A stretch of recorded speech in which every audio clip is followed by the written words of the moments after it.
distintos. Hemos visto en los últimos días, semanas, quizás, como algunos partidos políticos de oposición, pero también el partido de gobierno, están, según dicen, en proceso de reestructuración, de reorganización, de saneamiento. Uno dice, bueno, ojalá, por lo que representa un partido para un país. Y eso precisamente es el punto de partida de esta conversación que vamos a tener con Rafael Arraiz Luca, historiador, escritor, poeta, ensayista, individuo de número de la Academia Venezolana de la Lengua, y es hablar de la importancia de los partidos políticos. Profesor Rafael Arraiz Luca, ¿cómo está usted? ¿Cómo me le va? Buenos días, Román. Gusto saludarte a ti y a tu audiencia. Muchísimas gracias por atendernos, profesor. ¿Le parece que comencemos hablando de la importancia de los partidos políticos en la democracia, en los países? Sí, claro. Es un ejercicio de la libertad de asociación, que es una de las libertades políticas que consagra la democracia, que los ciudadanos son libres para asociarse, para promover determinadas ideas y alcanzar el poder por la vía de las elecciones. De modo que son unos instrumentos fundamentales de la democracia, ¿no? Incluso en Venezuela, desde que pasamos la página de la monarquía en el 5 de julio de 1811, comenzaron ya a configurarse los dos grandes partidos políticos del siglo XIX, que fueron el Partido Liberal y el Partido Conservador. Que se hizo del poder tan temprano como en 1830 y casi hasta el 60, ¿no? Correcto, sí. El conservador estuvo hasta el 47 y después llegan los monagas también electos con el Partido Conservador, pero después ya se voltean hacia el Partido Liberal. Sí, es así. Desaparición de los partidos en Venezuela durante toda la hegemonía militar tachirense y regresan a partir del 18 de octubre del 45, cuando comienzan los llamados partidos de masas, porque estos partidos del siglo XIX, conservador y liberal, son partidos de cuadros, porque no había voto directo. Claro, es verdad. Entonces, los partidos de masas, que incluyen a mucha gente, que incluyen a las mujeres, empiezan a partir de 1947, y ahí se fundan, pues, Acción Democrática en el 41, COPEI en el 46, me parece, y URD también, que fue un partido muy importante, ¿no? Profesor, ¿cuáles eran los retos de liberales y de conservadores? Estamos hablando de eso, de la primera parte, de la primera mitad, de los primeros años del siglo XIX. ¿Cuáles eran sus retos? ¿Qué buscaban entonces? Bueno, es una cosa muy curiosa porque el Partido Conservador realmente lo que adelantaba era políticas económicas liberales. Y el Partido Liberal también decía adelantarlas, pero en la práctica fue más estatista, vamos a decirlo así. Pero adelantaban sus programas políticos, pues, sobre todo inspirados en el liberalismo. Allí la figura de Santos Michelena es muy importante porque era el que tenía una mayor conciencia de lo que era el liberalismo, y lo mismo el doctor Vargas, ¿no? Recordemos que estamos en una época que el comunismo no ha aparecido, entonces lo adelanto a los izquierdistas. O sea, el manifiesto comunista es de 1848, ¿no? Entonces el inicio de la República es un inicio liberal completamente, ¿no? Bueno, las diferencias eran, si se quiere, de matices, porque el proyecto republicano era más o menos el mismo, ¿no? Lo que determinaba que fuese conservador o liberal probablemente estaba vinculado con la relación con la Iglesia Católica. Entiendo. El Partido Conservador era el partido más cercano a la Iglesia. Qué interesante. Fíjese que cuando uno piensa en partidos políticos en Venezuela, y creo que a todos, a la inmensa mayoría, se nos viene un nombre, un partido a la cabeza: Acción Democrática. Usted le acaba de mencionar, claro, hablando cronológicamente, pero el primero en ser mencionado, Acción Democrática. ¿Por qué destaca Acción Democrática en la historia política de nuestro país? Bueno, porque cuando ellos llegan por intermedio de un golpe de Estado, el 18 de octubre del 45, la primera declaración que hace Rómulo Betancourt es que van a constituir una democracia liberal representativa, con partidos de masas, con voto universal, directo y secreto.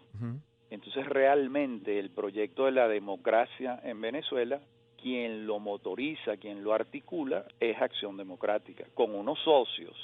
Los socios van a ser COPEI y URD.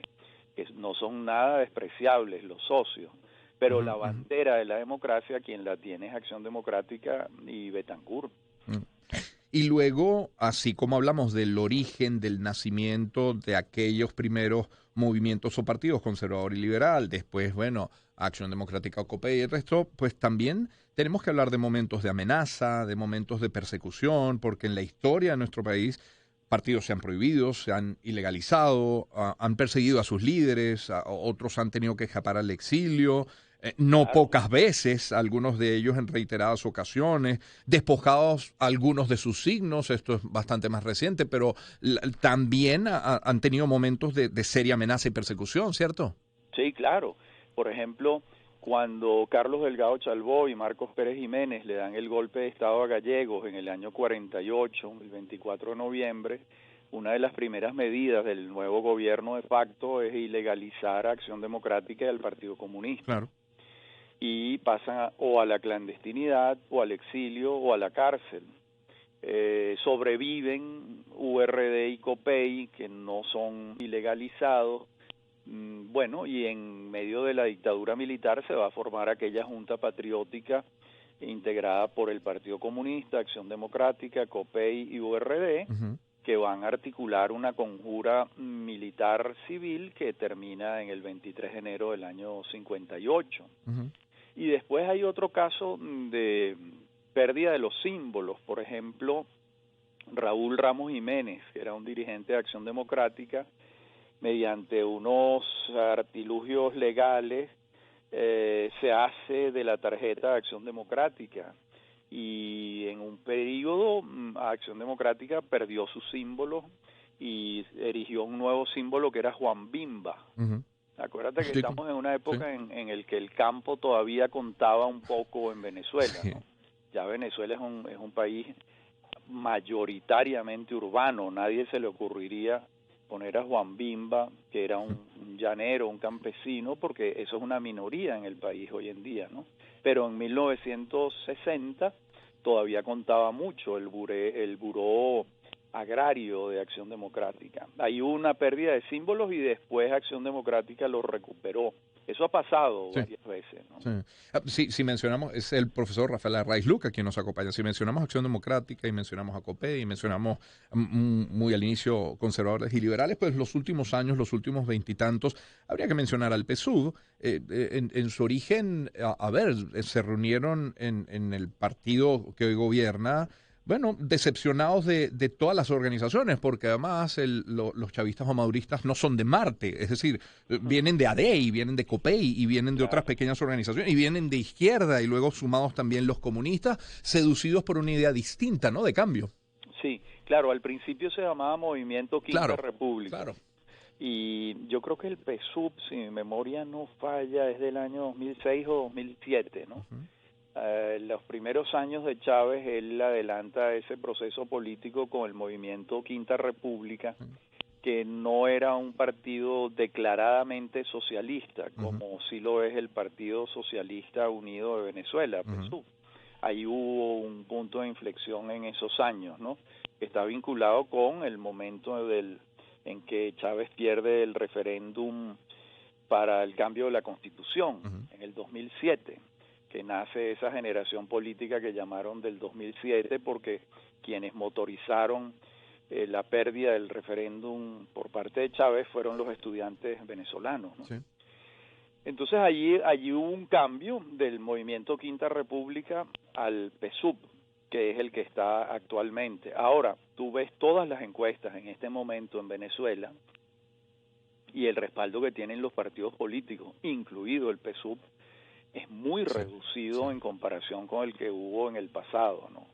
Y eso me obliga a una pregunta, profesor Arraiz Luca. Es esa reorganización que se está anunciando hoy, porque todavía no la vemos, pero sí se está anunciando, que considero y que la inmensa mayoría considerará como necesaria, que llega tarde si es sincera, es decir, debe ocurrir hace tiempo ya, pero ¿qué cree que debe incluir para tratar de mitigar ese divorcio que hay entre el ciudadano y sus dirigentes políticos? Elecciones que tengan prácticas democráticas, que es lo que no hacen desde hace muchos años, que esos partidos de oposición y el partido de gobierno convoquen a elecciones internas como buenos demócratas y que elijan a sus autoridades con base en el respaldo de la mayoría de sus militantes. Eso es lo ideal, ¿verdad? Que allí haya un cambio de dirigencia, si es que lo hay, porque probablemente los mismos dirigentes, las mismas bases de los partidos votan por los mismos dirigentes. Muy bien, pero eso sería expresión de la democracia. Entonces yo creo que el mecanismo es que convoquen a elecciones internas, todos esos partidos, y que haya una práctica y una renovación democrática interna. ¿Encuentra usted, profesor Arraiz Luca, en algún otro momento de nuestra historia reciente, hablemos desde el 58 para acá, no sé si antes, pero desde el 58 para acá, un momento en el que la sociedad, los ciudadanos hayamos estado tan alejados, tan decepcionados, tan apáticos con el tema político? Sí, ha habido momentos incluso peores. A ver. Por ejemplo, en las elecciones de 1993, ya Caldera gana las elecciones sobre la ola de la antipolítica, que fue una tendencia muy importante. Y en las elecciones del año 98, tanto Hugo Chávez como Enrique Salas Romer se presentaban al electorado desde una perspectiva del outsider, negaban a los partidos políticos, los cuestionaban, los criticaban fuertemente. De hecho, en esas elecciones los grandes partidos políticos del pasado sacaron 2 y 3%. De modo que hubo una erosión del sistema político venezolano muy acentuada a partir, yo diría, de las elecciones de 1993. Sí. Donde se fueron reduciendo a la mitad los dos grandes partidos, AD y COPEI, y ya en las elecciones del 98 prácticamente no existían, o eran muy, muy, muy pequeños. Sí, está hablando de las elecciones del 93, estoy viendo la población en ese momento en el país era de casi 21 millones de personas, se habían inscrito más de 9.600.000 votantes, ejercieron su derecho a apenas 5.800.000 y terminan votando por Rafael Caldera 1.700.000. Es así. Sí. Y el cuadro electoral, Román, se dividió en 4 toletes casi iguales. Andrés Velázquez con la causa R, Claudio Fermín con Acción Democrática, Osvaldo Álvarez Paz con COPEI y Rafael Caldera con el MAS y lo que él llamó el chiripero. Claro. Y fíjate que ya ahí estaban reducidos AD y COPEI a la mitad de lo que eran, ¿no? Y la izquierda había crecido con la causa R, y también con el MAS, porque el MAS apoyó a Caldera.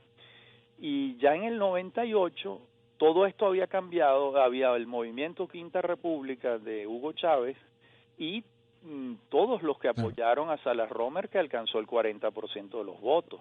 Y todo el mapa político había cambiado completamente, ¿no? Qué interesante, ciertamente las cifras son interesantísimas. Gracias, profesor, por habernos acompañado. No, con muchísimo gusto. Un gusto, un placer siempre escucharle. Rafael Arraiz Luca, historiador, escritor, poeta, ensayista, individuo de número de la Academia Venezolana de la Lengua. En ese momento, los votos de Rafael Caldera representaban 30,46% y efectivamente en el chiripero, sí, el MAS, como decía el profesor Arraiz Luca, URD, MEP, MIN, incluso el Partido Comunista de Venezuela formó parte de esa llamada convergencia o chiripero de nuevo. Claudio Fermín le seguía con 23, le seguía Osvaldo Álvarez Paz con 20, disculpen ustedes. Caldera en el primer lugar, Claudio Fermín con 23,60% de los votos, Osvaldo Álvarez Paz con 22,73% y allí muy cerca también Andrés Velázquez con 21,95%. Sobre todo estos 3 toletes o fragmentos muy, muy similares, como decía el profesor Arraiz Lucas. 7:49 minutos, escuchamos algo de música. ¿Qué les parece? Take